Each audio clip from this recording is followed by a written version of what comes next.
Greetings, creatures of the night. This is just a quick update video from the Icons of Horror series on the Halloween Kills mask.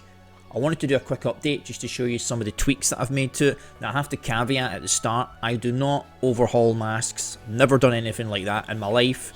I'm only caring about the mask sitting on Michael behind me, so I'm not too fussed about using the exact materials. I just wanted to try and look better than it is. I'm going to work on it, it's a work in progress, but I've made some tweaks to it and I wanted to share those tweaks with you today. Bottom right there, you're going to see Michael's head spinning around. So this is what he looks like, just with some decent lighting. When I say decent, I've got one of these nano leaves and they change different colours. So this was to try and sort of recreate the look of what fire might look like. It's just some reds, some purples and some yellows, auburns, reflecting off of the mask, just to give you some different perspectives and a different view of what the mask looks like in different lighting. Because at the end of the day, no matter what you do to the mask in broad daylight, the mask is never seen in broad daylight in the movies. It's all about it being, you know, lit in the right way, and the darkness with the autumns and the yellows and the oranges, or if you're going for the more traditional 1978 Halloween look where the colours are cooler. So that is what I'm trying to go for today, is to show you what it looks like with the different colours. But I've done some touch-ups to it, and I'm going to jump into the video right now and we can have a look and see what I've done, or how much I've ruined it. Let's put it that way. So this is the mask to start off with.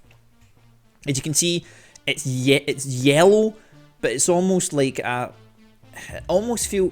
I don't know use the word lemon, but there's a yellowness to it that isn't yellow. It's hard. It's really weird to describe, but it's got a yellowness to it. Again, you can see where my mask had peeled off, where I'd lost some of the actual latex, and I've started the purpose of repairing that, and you can see the gash in his cheek. So the first thing that you'll notice is I've updated that, and I've added a bit more red to it, because when you look at it in person, it doesn't look bloody, like proper blood. So this is the amendment I've made here. I've done some blood around the cheek. I've had it run down his cheek because I've seen variations of this mask that people have got where they're painting on it, the way it's been sculpted, it's actually got more blood running down, and I like that. So that's what I've added to the face here, and I think it looks a million times better. You can see the ears, those missing latexes are gone. I've just coloured that in with some white paint, and I took some white paint to the mask and just slightly brushed it in, just so it would take some of that yellowness of it. So you'll see here on the other side of the burnt side, it's all very yellow, and where the burn marks are, it's very yellow as well. But it's like it's almost like a sort of lemony yellow, or yeah, I can't find the right words that I'm looking for. But it's yellow, but it's not like yellow that you'd find from something that's burnt. Again, I'm finding it hard to describe the type of yellow that I'm talking about here. But what I've done is I've went back and revisited those areas, and I've added proper yellow. So I've dusted in, just dabbed in some actual yellow to make it stand out, and I've put some orange in there as well, because I've seen some people's masks and they had orange in with the yellow ones to make it look proper, like burnt and like it was still soldering. And I thought, well, my mask has got no orange in it, so I dusted in some orange, and I think the orange paint makes the burn side look a lot better. I didn't touch anything with the hair or anything like that, but I did add in, even just around the eyes a little bit, just a little bit of yellow and some orange. Just dabbed it in very lightly, just to bring it out a bit. And I think it makes that burnt side look a lot better, especially around that ear. I felt like it was missing something, and I saw someone else who had the mask, and they had orange, and they had orange around the neck. So again, I dabbed in some orange, and I also added some additional black, with some black paint around the mouth. And around where it was burnt, just to make it pop a little bit more.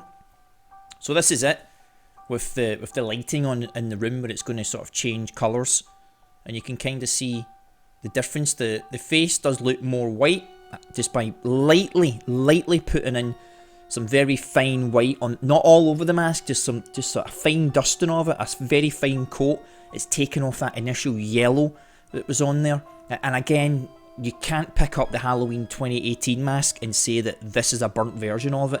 I mean, if you're comparing the masks like for like, because you can see behind me, it's very grey, and it's got all the, you know, those lines, all like wrinkles that were in the face. So when a lot of people get their masks touched up, they take a lot of that away. But again, I think the burnt side looked awesome. It looks a lot, you can still see, you can actually see where I've added in the orange from here, and the way the light catches it, it brings it out a little bit more. So I'm impressed with the slight touch-ups that I've done, especially with the blood in the cheek. Again, I forget what you call that part of your mouth there, but those weren't defined at all. I had no, I don't know what the hell that's called, you know, where your nose, when it goes down to your mouth, those lines, had no definition in there at all. And I've seen people's masks where they've got real definition there, and I'm like, my copy's not got that. So I would say, out of the molds and the masks that have gone out, I'd say on a scale of 1 to 10, I'd say I'm on a 6, bordering on a 5 when it comes to the quality out of the box. I wasn't massively happy with it, but that's because you're not able to go into a store and pick it up like people have been doing in America. They're able to walk into a store and pick up a mask that they like, pick up a couple of masks that are completely different variations, different paint jobs, to decide which one will look closer to the actual movie. But we don't have that luxury. We just have to buy it online, it gets shipped to us, and you just have to take what you take. You could pay for someone to properly rehaul it for you. Maybe at some point I'll do that, or pick up another mask, I don't know. But for now, and just for sitting on Michael behind me, I'm quite happy with what I've done. I'll probably make some additional touch-ups to it. I'll do some more. Every so often I'll go back and I'll dab on it, and I'll add a little bit of grey here, and then I'll come away and then I'll leave it for a few hours or a day, and I'll go back to it. I don't want to piss about with it too much. I'm just going to leave it. But if worst case scenario, if I can ruin the entire mask, it's not done with proper latex or anything. That can all come off. That'll quite easily come off. It's not like I'm going to be out in the rain with the mask anyway. It's primarily to stay in the house. So that was it. Just wanted to do a quick update and tell you what I've done with the mask, some changes that I've made, added in some paint, and again I think it looks quite cool there, bottom right, just spinning around. I think with the lighting on it, it looks a lot better. I still feel like it's more a 1978 burnt version of the mask than it is 2018, but again that's because I've been having the old wrinkly one, which isn't of course screen accurate either, and that's why I've got that thought in my head. But yeah, let me know what you think. I don't think I've completely ruined it. I think if anything I've made it better, even though probably taking it from a 5 to a 6 or a 6 to a 7 on a scale of 1 to 10 is nowhere near up there with an 8 or a 9 just yet. But I'm happy with it. I'm just going to leave it as is for now until I look at it in a different type of light and go, I'm just going to fucking add another little bit of grey here and a little bit of red. But yeah, let me know what you think. If you're enjoying these videos, like and subscribe. As I said, more are going to be coming as we lead up to Halloween, and I'm going to leave you with that. The next video I'm going to do is actually on Child's Play. It's on Chucky. I've got a concept that I want to do for this wall for Halloween based on Chucky, and I want to do just like the shop floor. I'm going to get some Chucky wallpaper, wrapping paper, put it across the wall, the good guys paper. I'm going to try and create a mini conveyor belt and have dolls' heads on it. We'll see if that works, and I'm trying to keep it as low budget and as easy as possible to do, just using boxes, cardboard boxes, and makeshift things lying around the house, or things that you can buy online that are quite easy. I don't want to do anything that's overly complicated and intricate. Any of the Halloween hacks that I'm going to do for Halloween are stuff that anyone can do.